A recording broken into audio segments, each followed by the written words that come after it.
Good morning, everyone. Thank you very much for joining today's webinar. My name is Chong, Vice President of the Singapore Business Group.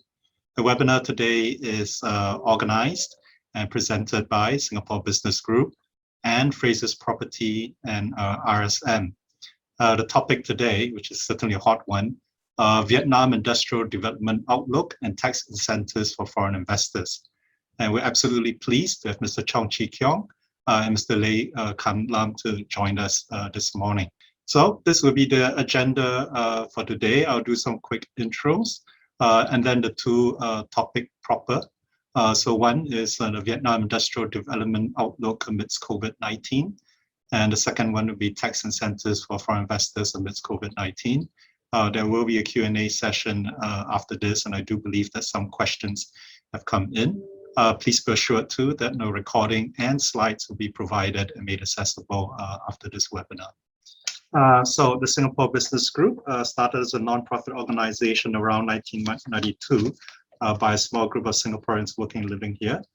Since then, it has evolved from a membership of about 30 individuals into a business group with membership strength of about 350 members as it is growing. Our mission is to actively foster business relations other business communities while promoting social, cultural, recreational, educational, and charitable activities. I'd like to introduce at this point Mr. Chong Keong, General Manager, Industrial of Frasers Property Vietnam. So Keong is the General Manager, and Frasers Property is a multinational property company headquartered in Singapore. It develops, owns, and manages a diverse and integrated portfolio of companies ranging from residential, retail, commercial, business park, industrial, and logistics, Southeast Asia, and Australia, Europe, and China. In Vietnam, I'm sure a lot of you would know Mainland Point in District 1, as well as Q2 in Thao Dinh, a luxury mixed-use development in District 2. So besides Frasers Properties hospitality business, it also has Frasers Suites in Hanoi and Capri by Fraser in Ho Chi Minh City. Keong has more than 20 years of valuable insights from owner's perspective, having worked with leading consultants and developers in Southeast Asia. Prior to joining Frasers Property, he was with CFLD International, and before that with Sembcorp as a general manager for industrial projects in Vietnam and Indonesia. I'm also pleased to introduce Mr. Lam, senior partner of RSM Vietnam.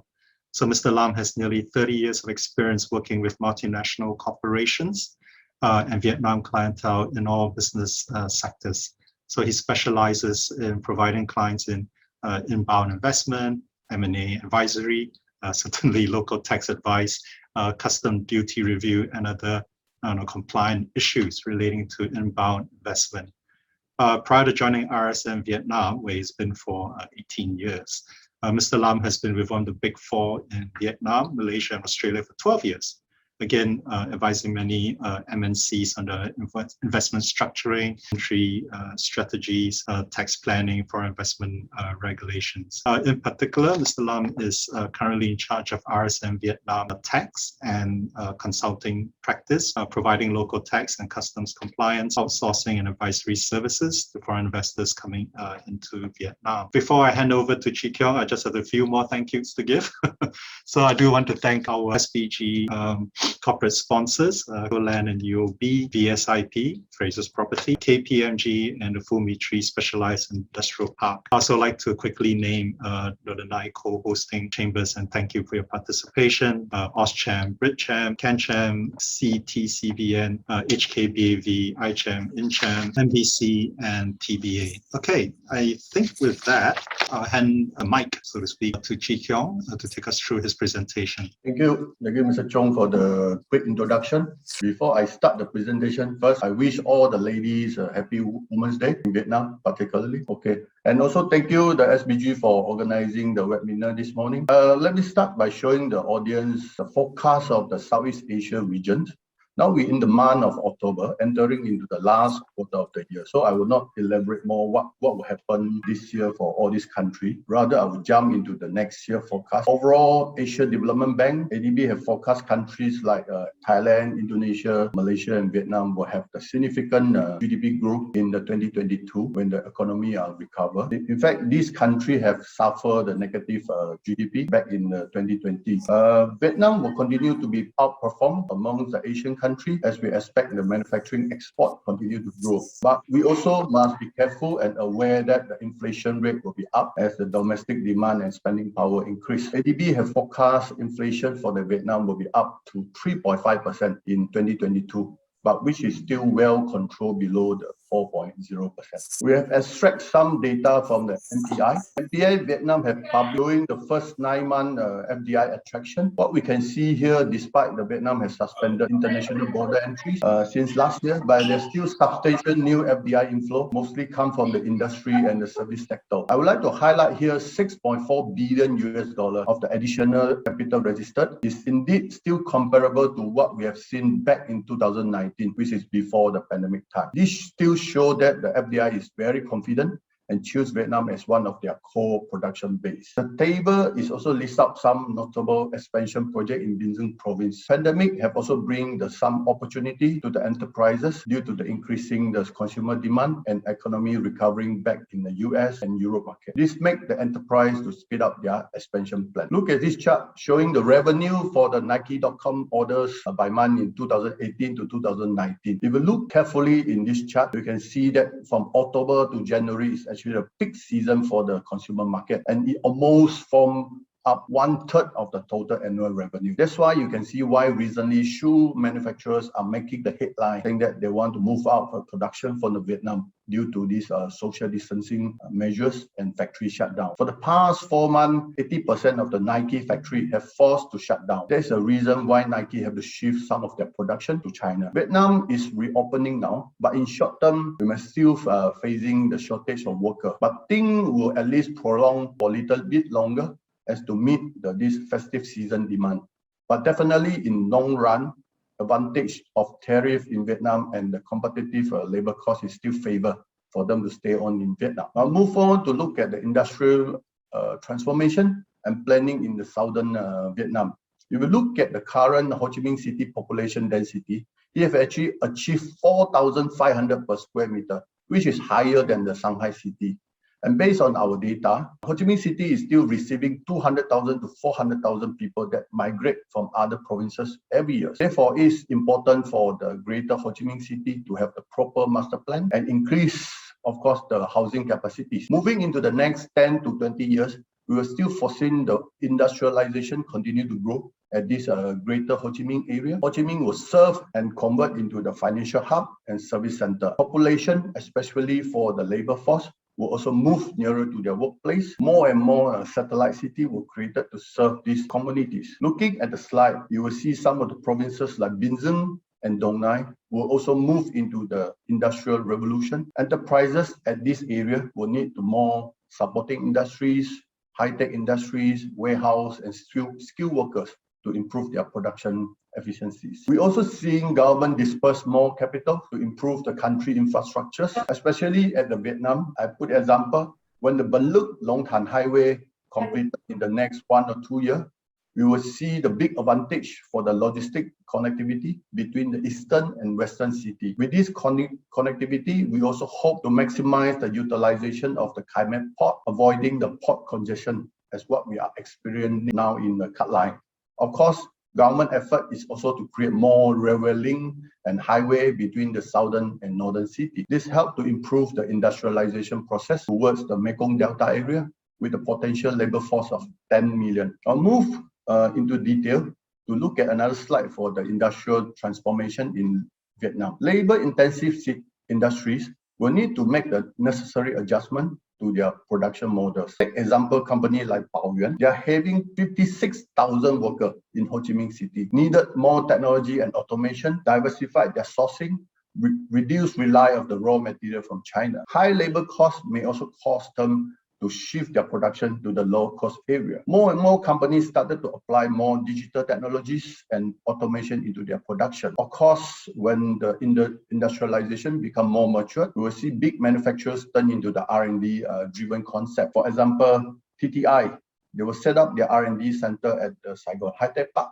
which will help to grow the local expertise and also enhance the supply chain capacity and efficiency. This transformation have actually started a few years ago and mainly focused on the big FDI company. Meanwhile, we also start to see channeling effect for the company to set up their production base at different provinces in Vietnam. Moving forward, we can see more and more Vietnam +1 or Vietnam +2. For logistic business, we can see that Vietnam is also experiencing the phase transformation. Many 3PL logistics have set up their service capability and provide one-stop solution to their business instead of let out the warehouse space. Most of the logistic company in Ho Chi Minh City are in the stage of the logistic hub 3.0, mainly serving for the export-oriented business. With the increasing of the domestic demand and online spending, we will see logistic company collaborate with the real estate to maximize their capability and move into more advanced stages, providing the integrated logistics service like fulfillment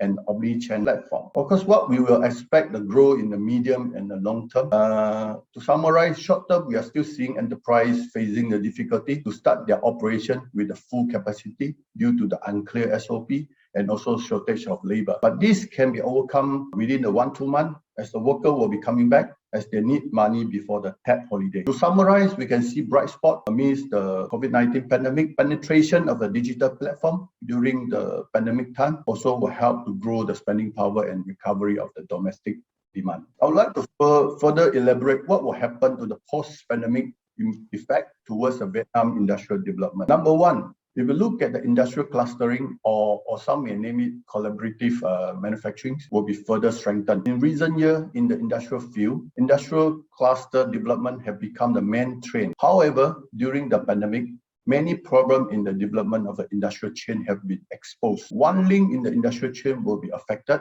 which will affect the development of the entire industrial chain upstream and downstream. As a response, professional industrial park and the industrial cluster that cover the upstream and the downstream of this industrial chain as much as possible have become the better choice. Control and safety of the entire industrial chain as well as the business continuity plan, BCP, all provide the new evidence for accelerating the cluster effect. Second is the smart manufacturing, which also will become the new infrastructures. With the continuous improvement of the communication technologies and intelligent manufacturing in recent years, intelligent manufacturing have received the various degrees of attention and advancement in the various regions. In the face of pandemic, the traditional manufacturing model have withstood a great test, and it also found a great help for the advancement of this intelligent manufacturing. In the past, the construction of an industrial park, including water, electricity, road, and drainage, which become one of the basic conditions. After this pandemic, in the long run, smart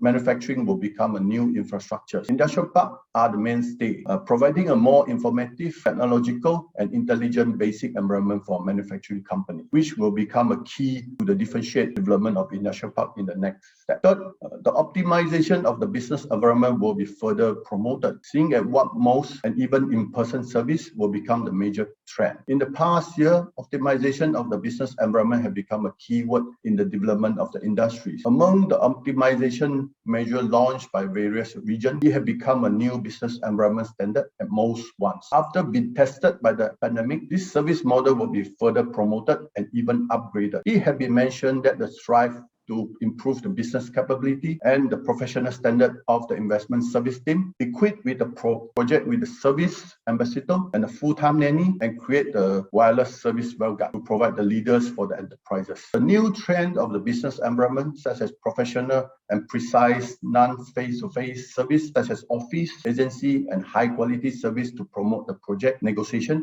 and implementation. Lastly, smart investment promotion will be further evaluated and improved. Under the influence of pandemic, how can the industrial park continue to attract the investment? The answer given is to vigorously promote online investment promotion, organize online promotion activities such as conference, online job fairs to ensure the continuous investment promotion chain. In fact, in the past few few years, this online investment promotion has gradually become the important link in the investment promotion, but it has not received the sufficient attention and support. After this pandemic, it can be expected that building a smart investment platform will become a new basic method for the investment promotion. And this kind of smart investment platform mainly will include two aspects. On the one hand, it should include intelligent systems such as crowd investment and crowd recruitment. Secondly, we will establish a process-based investment attraction mechanism, real-time tracking, dynamic management, and increase the contract rate, operating rate, and even the availability rate of the project and so on. Next, please. Last, we shall look at the opportunity outlook in the Vietnam industrial market.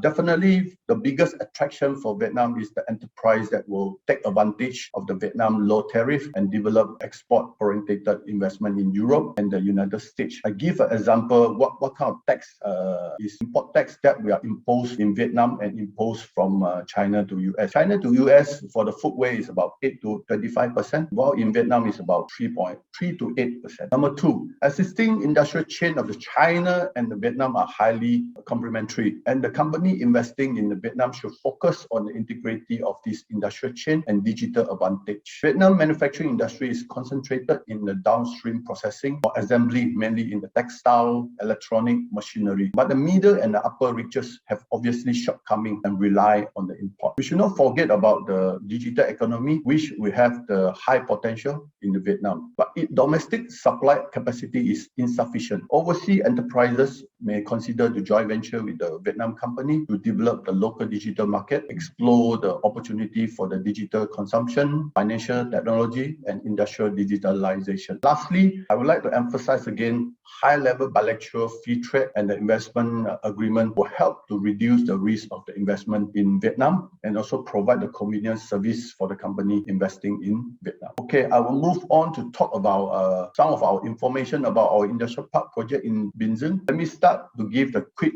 introduction about the Frasers Property Vietnam. Frasers Property Vietnam have actually started our footprint back in 1995 with construction of a Marine Point office tower. Then in 2009, we opened our first service apartment in Vietnam, which is Frasers Suite in Hanoi. In 2013, we have launched our second one in Ho Chi Minh City, which is a Cabri by Fraser. Only until 2018, we launched first mixed-use development in Vietnam. We call it Q2000, which including the high-rise luxury apartment, office tower, and retail podium. Back in 2020, last year, we repositioned the Marine Point Tower to be the Grade A office in CBD. This year, we expanded our portfolio to industrial assets. This is an overview of our Binh Duong Industrial Park. The vision is to transform this piece of the Golden Land into the supporting industrial hub, as what you can see here in the perspective slide. We will zone it into the three main clusters: logistic hub, clean and light industries. Of course, we also hope that we can attract some of the R&D and the high-tech industries. The project target to develop more than 300,000 of the green certified industrial facilities. We are proud to announce that we actually successfully entered into the build-to-suit agreement with our tenant to commit 60% of our phase one industrial facility. Development will be ready and hand over to tenant by second quarter of next year. Remaining space is ready to offer to the market. We also target to start our warehouse construction in early 2022.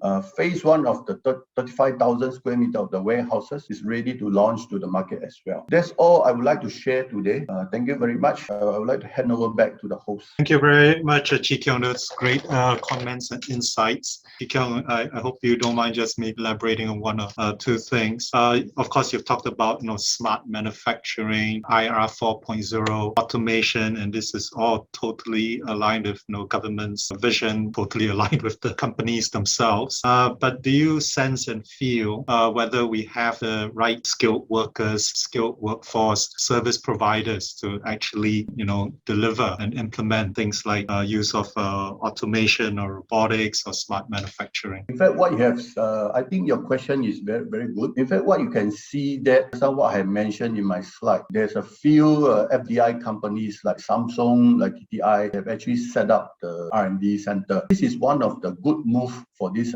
enterprise to improve and upgrade the skills of our local graduates from the universities, from the middle level of the staff. I think it is a good move. Of course, looking at I would say for the next 5 to 10 years, we will see the skill of the worker will be further upgraded, and we can see the more and more automation technology will be coming in to be applied in the manufacturing as well. Okay, thank you. And now I'd like to hand over to Mr. Lam of RSM for his presentation. Although at the same time, I do note that there are a couple of interesting questions in the chat box. So I'll ask the gentleman to take a look at that as well, because we can talk about it after the next presentation. So Mr. Lam, over to you. Okay, thank you, Mr. Chung. First thing I also want to say the best wishes to all women for the Vietnamese Women Day today. So my presentation will be focused on the tax incentive for foreign investor amidst COVID-19. I will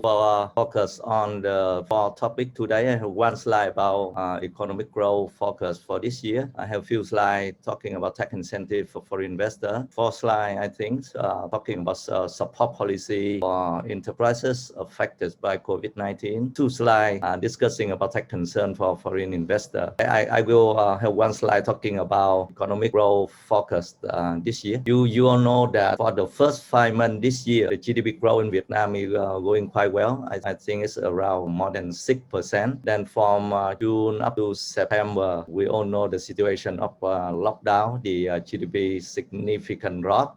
But the Vietnamese government, they switched the policy so quickly after study what happening in the region around the world. So they open very quickly the economy starting from October.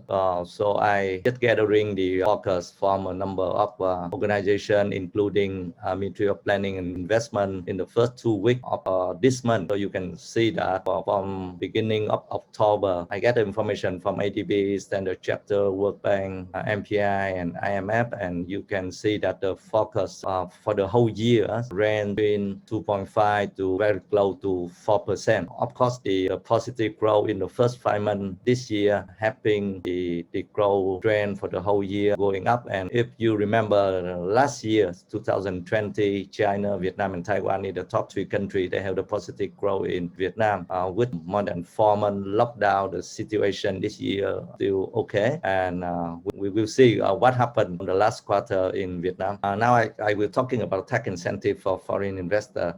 In summary, you can see that the tax incentive in Vietnam can be categorized into 3 groups. The first one is tax incentive based on industry. So I call that industry based tax incentive. The second group is tax incentives based on location, and the last one just recently introduced in the law on investment in Vietnam, and know that there's also have a very new Prime Minister decision 29 just issued beginning of this month, talking about more incentive for large scale investment in Vietnam. So I will quickly go through 3 of them. For industries based incentives, or sometimes we call that the sector based incentives, the incentives will be available for high tech enterprise investment projects applying high tech, including science research, biotech, material tech, green energy. They also available for infrastructure development. The industrial-based incentives also available for agriculture, high-quality steel manufacturing, energy-saving products, and software production. The incentive also available for socialized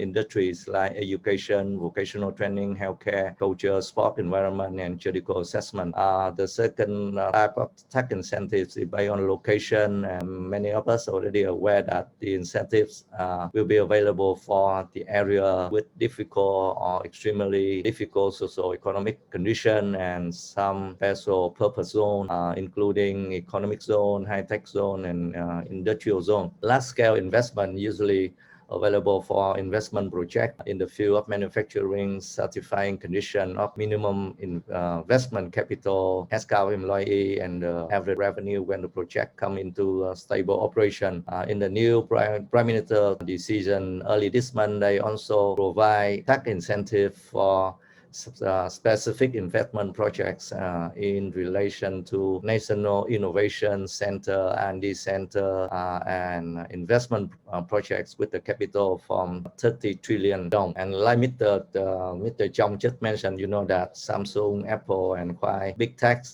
they are planning to build the R&D center in Vietnam. So when talking about the tax incentive, of course, in my slide, this time I focus on corporate tax, and you can see that when talking about tax incentive, usually we're talking about two things. The first one is preferential reduced CIT rates, and the second one is CIT exemption and reduction. So currently, Vietnam, they have the number of CIT reduced rates. In my slide, you can see that Vietnam has 7% and 9%. That's just newly introduced by the Prime Minister decision earlier this month, the 7 and 9%. And another reduced rates will be 10%, 15%, 17%. Of course, the standard corporate tax rates in Vietnam is 20%. I think we all know that. Usually, tax incentive, apart from the reduced rates, you also can able to get the tax exemption and 50% of tax reduction for the number of years. Two popular schemes that you may heard is the 2-year tax exemption and 4-year 50% tax reduction, and the maximum scheme that you also may heard is that 4-year tax exemption and 9-year 50% tax reduction. In this slide, I provide you a summary of the 3 group of investment projects that usually they get a very good tax incentive in Vietnam. So for the first group, you can see that the project in difficult locations specified by government and investment project in high-tech, biotech, specific supporting industry, important infrastructure projects, social life project in education, sporting and healthcare, large manufacturing project with the investment capital about 6,000 billion, number of labor from 3,000 people or more, and capital from 12 billion. And also including in first group of this slide include the project of manufacturing or processing agriculture product in difficult location, software production, environment protection. So for the first group in this slide, usually they can enjoy the reduced or preferential tax rate of 10% for 15 years, or certain project like social project in education and healthcare, they may enjoy 10% for the whole life of the project. And usually for the first group of the investment project I list down, they can be entitled to 4-year tax exemption and to 5 to 9 years of 50% tax reduction. The second group of investment project, they often enjoy the tax incentives, including the project in difficult location, manufacturing of agriculture, machinery and equipment, high quality steel. So for this type of project, they can enjoy the tax rate of 17% for 10 years. They can enjoy the 2-year tax holiday and 4-year 50% of tax reduction. Agriculture businesses, that's applicable to entity manufacturing or processing agriculture products. They can enjoy the reduced tax rates for 15% for the whole life of the project. And the last one is the group of investment project located in industrial zone. Of course, they accept some industrial zone located in areas having favorable socio-economic condition. Usually, if you are in industrial zone in the urban city of the urban district of the major city like Hanoi and Ho Chi Minh, then tax incentive not available. But big farm or outside Ho Chi Minh City, then usually industrial zone tax incentive can be 2 years of CIT exemption and 4 years of 50% CIT reduction. Actually, tax incentive is more than that, but I just give an example of 4 group of investment project that usually you can easily get the tax incentive in Vietnam. Apart from that, I also want to mention about the import duty exemption and exemption or reduction of land rental, land use tax in Vietnam. For import duty exemption, you can see that on the left side, machinery equipment that cannot be produced in Vietnam for implementing encouraged project can be enjoyed as materials, supply, and component imported for production of exported goods also get the import duty exemption. Goods temporarily imported and exported for the purpose of warranty, repair, and replacement in Vietnam also enjoy import duty exemption. For land rental exemption or reduction is will available for investment project located in location in area with a extremely difficult socio-economic condition, and also project in the list of investment encouragement sector law on investment. In this slide, I just zoom in on the tax incentive for project in the industrial zone. So you know that if you don't choose the tax incentive based on the industrial pay incentive or the large scale investment, then you still can also choose the tax incentive based on location. So talking about the industrial zone, the tax incentive also available to them. Of course, the industrial zone entitled to tax incentive now, they not allow for the urban district in the big city like Ho Chi Minh and Hanoi or some very big cities surrounding Ho Chi Minh City. The area a bit far more still have more tax incentives. So the tax incentive for industrial zone, you can see on the right side that reduced rate is not available. But if you choose location-based tax incentive, then 2-year tax holiday is still available, and 4-year of 50% tax still available. Land rentals exemption also available up to 7 years. Of course, tax incentive is a complicated area. You need to study the law. You need to understand that and get confirmation from tax authorities. Now I move to the some support policy for enterprises affected by COVID-19. I want to mention some good one, some supporting policy the government and also Ho Chi Minh City already issued from April up to now. So the first one I want to mention about the decree 52 that take effective for 19 April and applicable for the whole year this year. That's government decree. They agree the tax payment deferral or VAT, CIT, PIT, and land rental from 3 to 5 months.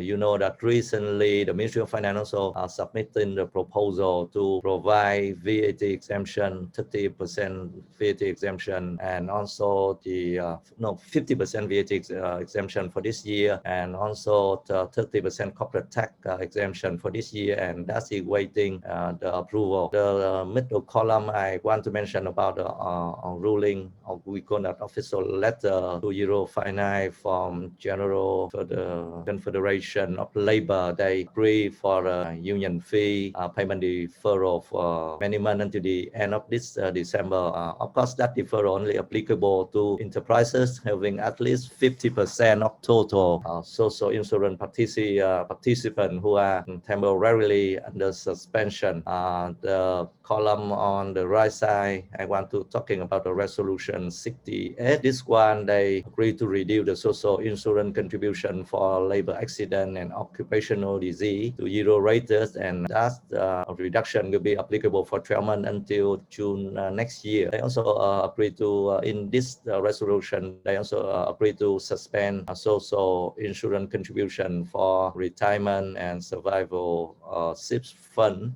This resolution also provides the interest-free loan to employer who pay salary during suspension and recovery periods. They also providing financial support for job retention training to the qualified employer, and the amount up to 1.5 million per employee. They also this resolution also provides one-off financial support to employee job suspension and unpaid contract termination. The amount is not big. I see the in the red resolution they provide financial support from 1.5 to 3 million per employee, but I think for the worker, the low salary worker, that's also good for them during the pandemic. I also want to mention about the one ruling from Ho Chi Minh Tax Department. That's ruling 677 €. They agree that on tax payer, if they are located in the isolated area under the mandatory quarantine, they will be only exempted from tax administrative penalties in case of late tax declaration and payment. I also want the middle column I want to mention about the resolution 97. It's agreed that electric bill reduction for individual and specific sector. I think the electric bill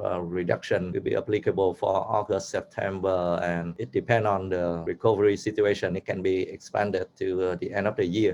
Resolution 105 is the one of the supporting policy I want to mention. Of course, there are one more important policy for the 50% VAT reduction and 30% corporate tax is waiting for approval. I want to talking about the resolution 105 bit.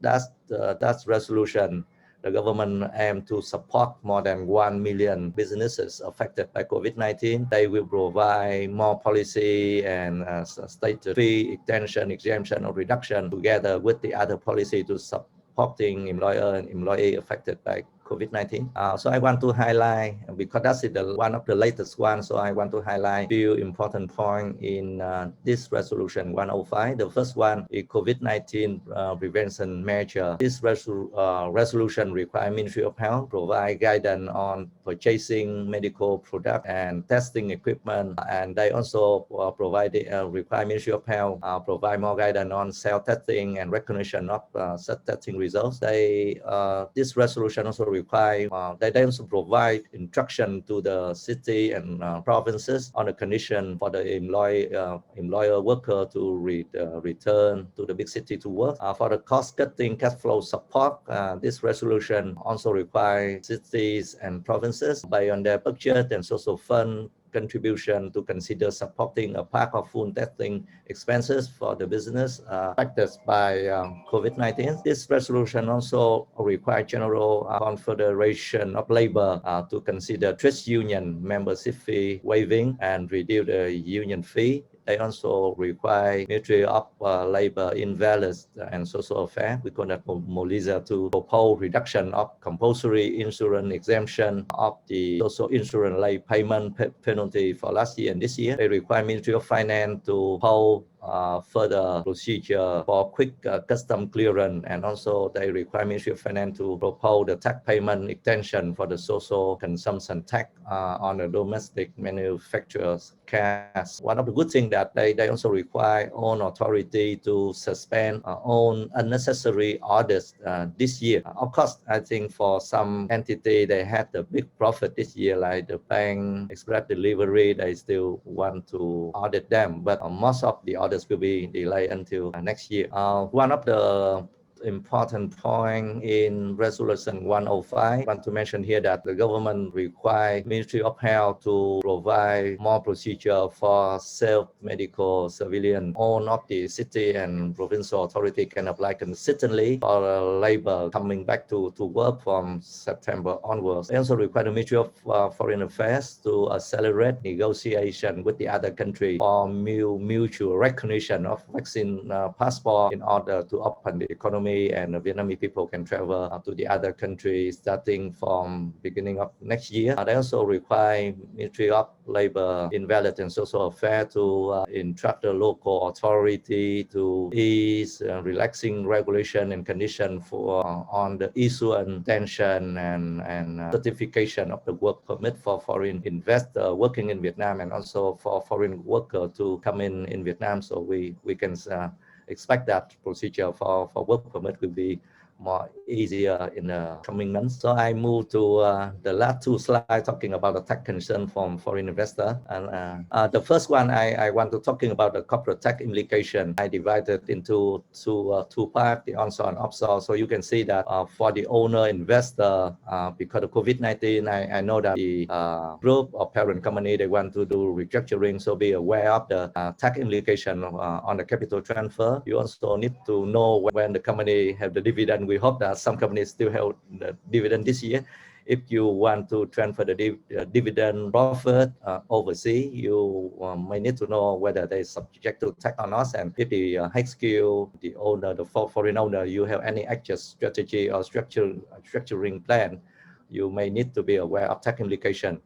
For the foreign lenders, if let's say if the company have any foreign loan, you may need to be aware of the withholding tax on the loan interest in Vietnam. And if the loan provided by the shareholder, by the parent company, then the transaction can be treated as related party transaction and subject to transfer pricing law in Vietnam. Very important that recently there are quite a number of rulings say that if you borrow the loan amounting or equivalent more than from 25% or more, if compared to the contributed capital, then such loan, if you borrow from commercial bank, is also considered that related party transaction. And you know that loan interest in the related party transaction will be capped by 30% of EBITDA in Vietnam. The third one on the left side, I want to talking about the for foreign supply or foreign client. If subsidiary in Vietnam, you have buying some services or goods from foreign supplier, foreign client, and be aware that Vietnam have the withholding tax on that. Double tax treaty can be applied. Of course, you need to satisfy the number of conditions to apply the double tax treaty on Vietnam. If the transaction is provided by parent company, sister, or related party company, then transfer pricing reporting need to be aware of. And the last one, withholding tax in Vietnam, they have two components, VAT and corporate tax. So apart from corporate tax you have to pay, be aware that withholding tax in Vietnam, they also have the VAT portion as well. And VAT portion, you cannot apply the double tax treaty on that.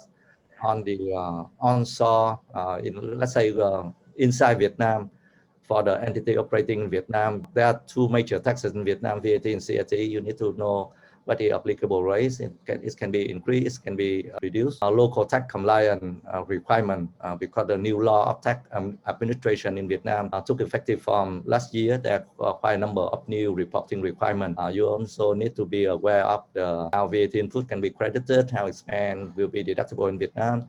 Transfer pricing requirement in one of the hot topics in Vietnam, tax audit and tax appeal. Of course, the most of the tax audit will be delayed to next year, but you also need to prepare for that for next year. For the transaction with the local supplier and client, be aware of any transaction expose your entity in Vietnam to be related party, and if that's the case, you need to follow the transfer pricing requirement. In the previous slide, I'm talking about the corporate tax implication. In this one, I'm talking about the personal income tax implication. So if the investor, I'm talking about the left side first, if the investor is individual owner, individual shareholder, be aware of personal income tax on the capital transfer. You know that for corporate tax, capital transfer will subject to 20% on capital gain, but for capital, for the transfer from the individual investor or shareholder, there are number of tax rates to be applicable, 20% for the LLC, 0.1%, 20% for the LLC on the capital gain, and 0.1% on the selling price for the joint stock company. The dividend from subsidiary in Vietnam paid to individual shareholder or individual member in foreign country will subject to 5% personal income tax in Vietnam. Remember, in the previous slide, you see that the dividend of the profit remittance from subsidiary to the corporate shareholder will not subject to tax in Vietnam, but if the dividend remitted to individual shareholder, it will be subject to 5% tax in Vietnam. Actual strategy and restructuring plan, you also need to understand the tax implication on that. For expat employee, I think one of the important thing you need to know that the PIT system, personal income tax system Vietnam, they tax on the residency status. For example, for employment income, if you are non-tax resident, you will subject to 20% flat rate. But if you are tax resident, you need to pay tax on worldwide income and using progressive tax rate from 5 to 35%. The PIT in Vietnam usually required to be withheld by the employer. If you are non-tax resident, double tax treaty can help you to exempt tax in Vietnam. Of course, there will be a number of conditions to be met. On the local transaction, I want to talking about the tax implication on local employee. You need to be aware of the local tax and labor compliance requirement. It's become more and more complicated now. There's quite a number of tax registration requirement for employee, dependent, how you want to, let's say if you want to add more dependent into your family reduction or you want to remove them, then there will be procedure for registration procedure for that. PIT withholding, I already mentioned, quite similar to expat and local. They require the PIT to be withheld for employment income as source. If you have employment income, you work until the end of the year, there will be the PIT finalization. The tax authority, usually they refer the employer to be the one to doing that. Of course, you also can do a self-declaration, but the referral employer will do that. When the company is paying income to the business individual or household partner. Now you may know that the Ministry of Finance issued the circular 40. Of course, they already delayed until next year, but that circular 40 require VAT and PAT withholding when you make a payment to business individual. And you know that now there are some rules that the local bank and the payment service provider, they need to provide information to tax authority. If you have a transaction on the e-commerce platform and you buying things from foreign supplier, so tax authority now they have the right to collect the information, and they also have the right to asking the local bank and the payment service provider to withhold the tax on their behalf and pay tax to the authority. That's at the end of my slide. Within 25 minutes, I try to cover a very complicated issue with a few slides. And now I want to hand over acting to Mr. Chung.